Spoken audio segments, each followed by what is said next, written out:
శివాయ. ఓం నమో నారాయణాయ. కర్మ నివారణ, నరదృష్టి నివారణ, సంచిత ప్రారబ్ధ ఆగమిక కర్మ నివారణ, తులాభార కాల భైరవాయ నమో నమః. ఓం దిగంబరాయ విద్మహే గజవాహనాయ ధీమహి తన్నో కపాలకాల భైరవ ప్రచోదయాత్. ఓం ఇంద్రాణీ శక్తి దేవ్యై నమోస్తుతే. హరి ఓం. మా ఛానల్కి స్వాగతం. చూస్తున్న వీక్షకులకు, ప్రేక్షకులకు, ప్రియ కాళ భైరవ భగవద్బంధులకి స్వాగతం పలుకుతూ, మమ్మల్ని ఎంతగానో ఆదరిస్తూ ఉండబడినటువంటి ప్రియ సోదర సోదరీమణులకు అందరిపైనను, సనాతన ధర్మ సంరక్షకులకు, జ్యోతిష్య అభిమానులకు అందరికీ కూడా స్వాగతం పలుకుతూ, ఆదివారం అమావాస్య పుష్యమి నక్షత్ర సందర్భంగా అందరికీ నిండు నూరేళ్ల ఆయురారోగ్యాలను ప్రసాదించాలని శ్రీ కాళీ సమేత కాళభైరవ స్వామిని వేడుకుందాం. అందులో ఈసారి ఆదివారం అమావాస్య పుష్యమి నక్షత్ర సందర్భంగా రవి పుష్యార్క యోగం అందరికీ కలగాలని, అందరికీ మనతో రాబోయేటువంటి భవిష్యత్తులో ఉండబడినటువంటి 7 తరాల వారికి అద్భుత ధన రాజకీయ యోగ సకల ఐశ్వర్యం ఆనందాన్ని ఆ బుధాదిత్య రాజయోగ కారణము, రవిపుషార్క యోగ కారణము, ఆదివారం అమావాస్య కారణం చేత అందరికీ ప్రసాదించాలని కోరుకుందాం. 1/8/2024 నుండి 15/8/2024 వరకు పుట్టినటువంటి వారందరికీ కూడా ముందస్తుగా జన్మదిన శుభాకాంక్షలు. గతంలో వివాహం చేసుకున్న వారికి వివాహ వార్షికోత్సవ శుభాకాంక్షలు. ద్వాదశ రాశుల్లో గ్రహ గమనాన్ని ఒకసారి వీక్షింపచేద్దాం. వృషభ రాశిలో కుజుడు మరియు దేవగురు బృహస్పతి సంచార స్థితి, కర్కాటక రాశిలో రవి సంచార స్థితి, సింహరాశిలో బుధ శుక్ర సంచార స్థితి, కన్యరాశిలో కేతు భగవానుడు సంచార స్థితి, కుంభరాశిలో శని భగవానుడు వక్రగమన సంచార స్థితి, మీనరాశిలో రాహు సంచార స్థితితో ద్వాదశ రాశుల్లో గ్రహ గమనాలు ఈ విధంగా ఉన్నాయి. వృషభ రాశి వారు కాళ అమావాస్య కాళాష్టమి రోజున ఎలాంటి విధులను పాటించాలో ఈ వీడియోలో సవివరంగా సంపూర్ణంగా గుప్తంగా తెలుసుకుందాం. వృషభ రాశిలో ఏ నక్షత్రాలు వస్తాయి అనగా కృత్తికా నక్షత్రంలోని 2, 3, 4 పాదాలు, రోహిణి నక్షత్రంలోని 4 పాదాలు, మృగశిర నక్షత్రంలోని 1, 2 పాదములు కలిపితే వృషభ రాశి అవ్వడం జరుగుతుంది. చాలామందికి పుట్టినటువంటి కాల సమయంలో డేటా ఆఫ్ బర్త్లో లేనటువంటి కారణం వలన పేరు యొక్క మొదటి అక్షరాన్ని అనుసరిస్తూ రాశిని తెలుసుకునే ప్రయత్నం చేద్దాం.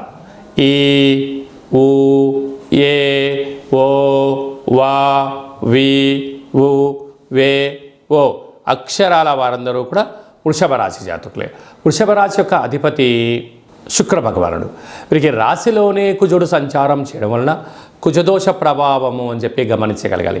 అక్కడే గురు సంచార స్థితి ఉంది. గురువు శత్రుస్థానంలో సంచారం చేయడం వలన ఈ ఆదివారం అమావాస్య, ఈ కాళ అమావాస్య, ఈ యొక్క అష్టమి తిథి యందున తప్పక వీళ్ళు కాళభైరవ నామ స్మరణ, తెల్ల జిల్లెడు వృక్షం దగ్గర దీపము, తెల్ల జిల్లెడు యొక్క వృక్షం యొక్క వేరును తీసుకొని వచ్చి సింధూరాన్ని పూసి ఒక గణపతి హోమాన్ని చేసుకొని ఇంట్లో పెట్టుకోగలిగినట్లయితే మీకు రాబోయేటువంటి 7 తరాల వారికి ఆనంద సిద్ధి, ఐశ్వర్య సిద్ధి, అమృత సిద్ధి, కనక వర్ష సిద్ధి అనేటువంటి అనేక రకాల శక్తులు మీకు సిద్ధింపచేసి విద్యార్థులకు ఉన్నతమైన ప్రపంచం, ఉద్యోగస్తులకు తిరుగులేని ఉద్యోగాలు, వ్యాపారస్తులకు తిరుగులేని రాజ్యాధికారాలు, అలాగా వారు ఏదైతే అనుకుంటారో అన్నిటినూ కూడా ఆ శ్వేతార్క వరసిద్ధి మహాగణస్వారు సిద్ధింపచేయడం, కాళభైరవ స్వామి యొక్క స్మరణ, కాళభైరవ స్వామి యొక్క ధ్యానము మీకు యోగాన్ని, ఆనందాన్ని కట్టబెడుతుందని చెప్పి గమనించగలగాలి. అలాగనే వీరికి తృతీయంలో రవి, అర్ధాష్టమ బుధుడు, అర్ధాష్టమ శుక్రుడు కారణం వలన ఈ మాసంలో అంతను కూడా అష్టమి తిథి ఎందున, అమావాస్య తిథి ఎందున దూర వాయు జల ప్రయాణాలు పెట్టుకోవద్దు.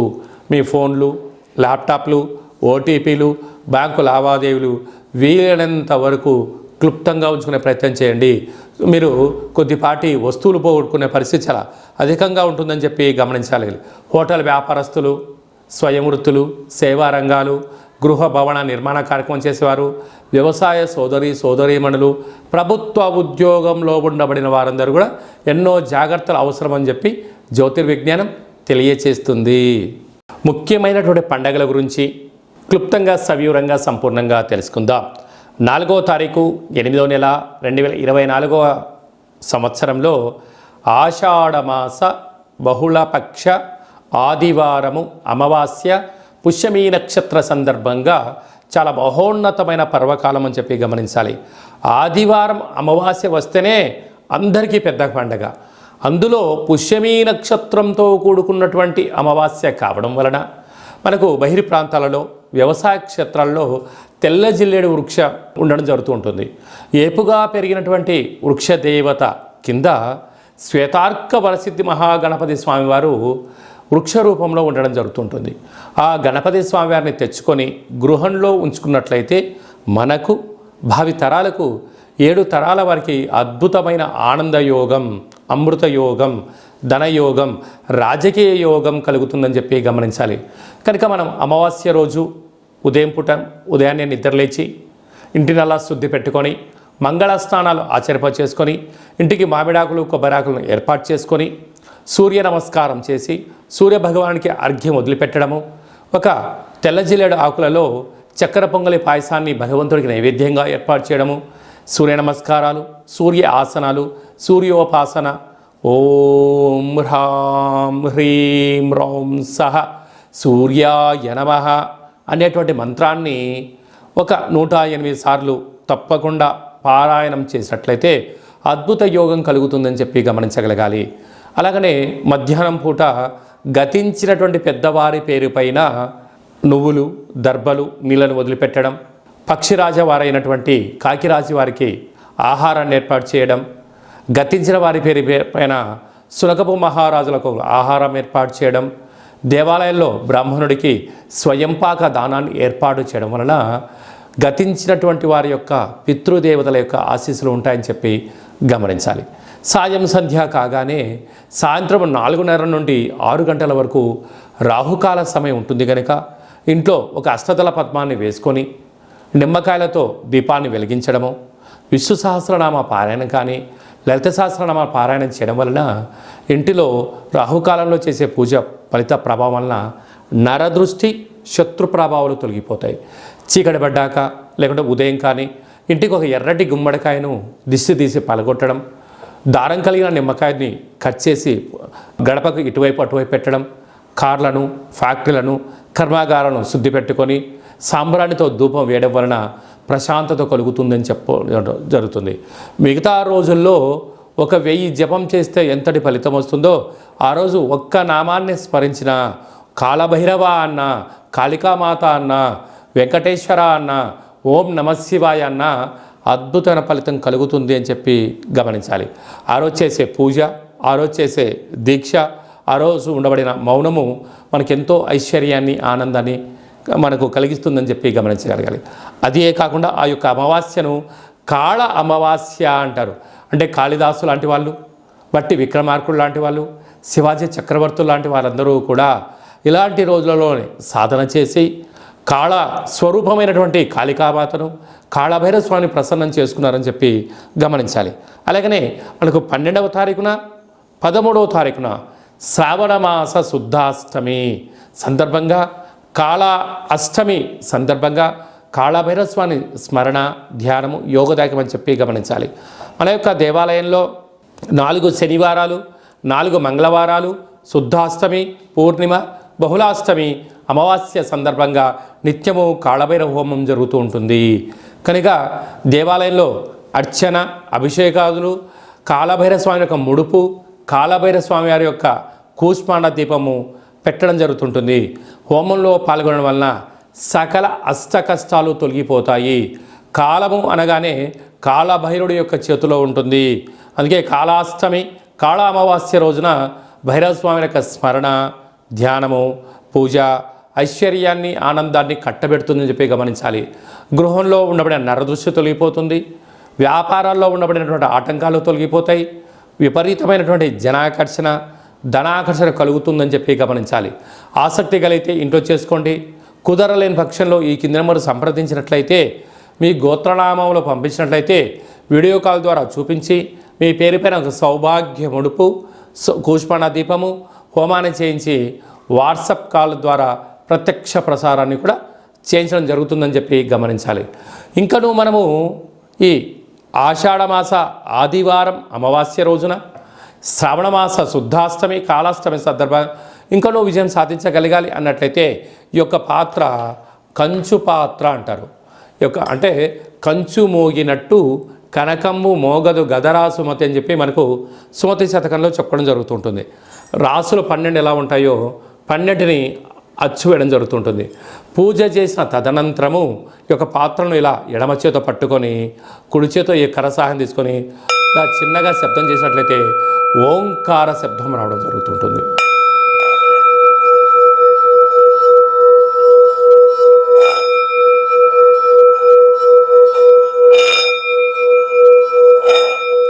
ఈ ఒక ఓంకార శబ్దం ధ్వని వలన మానవుని యొక్క శరీరంలో చక్రాలు వికసింపచేయడం, ఇంట్లో ఉండబడినటువంటి దరిద్ర దేవత బయటికి వెళ్ళడం, గ్రామంలో సంచరించేటువంటి మహాలక్ష్మి దేవత గళ్ళు గళ్ళుమంటూ మన ఇంటికి రావడం, మన ఇంట్లో అమ్మవారు కూర్చోవడం వలన సకల ఐశ్వర్యానికి సకల ఆనందానికి అపార కుబేర సంపన్నులు అవుతారని చెప్పి గమనించాలి.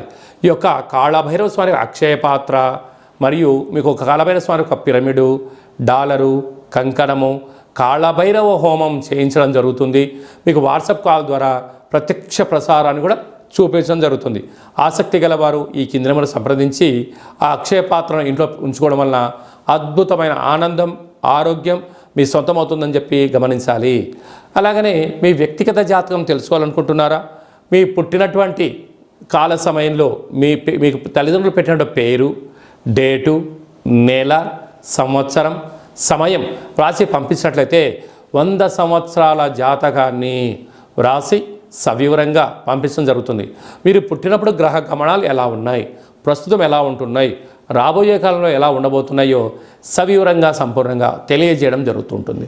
అలాగనే చాలామందికి పుట్టినటువంటి కాల సమయంలో డేటా బర్త్లు లేనటువంటి వారందరికీ మీ పేరు యొక్క మొదటి అక్షరాన్ని అనుసరిస్తూ రాసి తెలియచేస్తూ ప్రస్తుత కాలమాన ప్రకారంగా గ్రహ గమనాలు ఎలా ఉన్నాయి, భవిష్యత్తులో ఎలా ఉండబోతున్నాయో అనేటువంటి విషయాన్ని తెలియచేస్తూ రమణ శాస్త్రం ద్వారా అనగా గవ్వల ద్వారా భూత భవిష్యత్ వర్తమానాన్ని తెలియజేయడం జరుగుతుంది గవ్వల ద్వారా.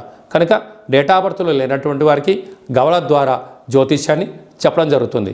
కనుక మన వ్యక్తిగత జాతకాన్ని తెలుసుకుందాం, గ్రహాలలో ఉండబడిన దోషాలను తెలుసుకుందాం, తినేటువంటి ఆహారాల్లో, వేసుకునే వస్త్రాల్లో, చేసే పనుల్లో స్వల్పమైన మార్పులు చేసుకుందాం. అద్భుతమైన ఆనందకరమైన ఆరోగ్యకరమైన కుబేర సంపన్నమైన జీవితానికి స్వాగతం పలుకుతాం.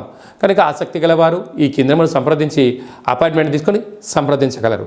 అలాగనే మీ అబ్బాయికి కానీ అమ్మాయికి కానీ ఎంత ప్రయత్నం చేసినా వివాహం అవ్వడం లేదా? ఎందుకు వివాహం అవ్వడం లేదు? జాతకంలో ఎలాంటి దోషాలు ఉన్నాయి, వివాహం ఎప్పుడవుతుంది, ఎలాంటి అబ్బాయితో అమ్మాయితో కలపడం వలన వీరి యొక్క గణగుణాలు బాగుంటాయో తెలుసుకోవడం జరుగుతుంటుంది. కనుక జాతకాన్ని తెలుసుకుందాం, మంచి వివాహ సంబంధం తెచ్చుకుందాం, భావితరాల్లో మంచి ఆనందకరం జీవితం పొందుదాం. కనుక వచ్చేటువంటి జాతకాన్ని వధువరుల యొక్క పాదాలు, గుణాలు, సంతాన యోగము, అలాగే విదేశీయాన యోగము, ఎలాంటి యోగాలు ఉన్నాయో కూడా తెలుసుకుందాం. అలాగే మీ అబ్బాయి కానీ అమ్మాయికి కానీ చిన్నపిల్లలు పుట్టినట్లయితే ఏ మాసంలో పుట్టితే ఎలాంటి పేర్లు పెట్టుకోవాలి, నక్షత్రంలో ఉన్న విశిష్టత ఎంతో కూడా తెలియజేయడం జరుగుతుంటుంది. ఈ యొక్క మాసంలో పుట్టినట్టు రోజు వారందరికీ కూడా, అలాగే వివాహ వార్షికోత్సవం చేసుకుంటున్న వారందరికీ కూడా మన యొక్క దేవాలయంలో ప్రత్యేకంగా కాళభైరవ హోమం చేయించడం జరుగుతుంటుంది. అలాగనే ప్రసాదం కూడా మీకు పంపించడం జరుగుతుంది. మనమందరము కూడా కలియుగ కాలంలో కాళభైరవ స్వామికి స్మరణ చేద్దాం, కష్టాలకు స్వస్తి పలుకుదాం, ఐశ్వర్యానికి స్వాగతం పలుకుతాం.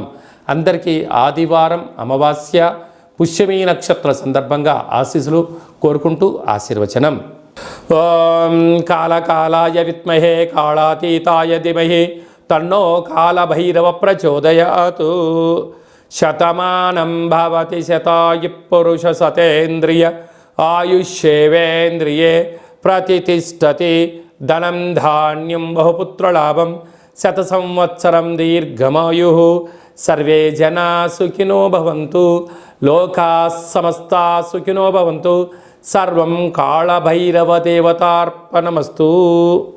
ఈ వీడియో మీకు నచ్చినట్టయితే లైక్ చేయండి, షేర్ చేయండి, మా ఛానల్ని సబ్స్క్రైబ్ చేసుకోండి. అందరికన్నా ముందుగా మీ యొక్క వ్యక్తిగత జాతకం తెలుసుకోవాలనుకుంటున్నారా? అందరికన్నా అదృష్టాన్ని, ఐశ్వర్యాన్ని తెచ్చేటువంటి విషయాలు తెలుసుకోవాలనుకుంటున్నారా అన్నట్లయితే గంట సింబల్ ప్రెస్ చేయండి, ఆల్ అనే బటన్ తెలియచేసి మీరు ఎవరి క్షేమాన్ని కోరుకుంటున్నారో, మీ క్షేమాన్ని ఎవరైతే కోరుకుంటున్నారో ఈ ఆధ్యాత్మికమైన సమాచారాన్ని చేరవేసి భగవంతుడి యొక్క ఆశీస్సులు పొందగలరు.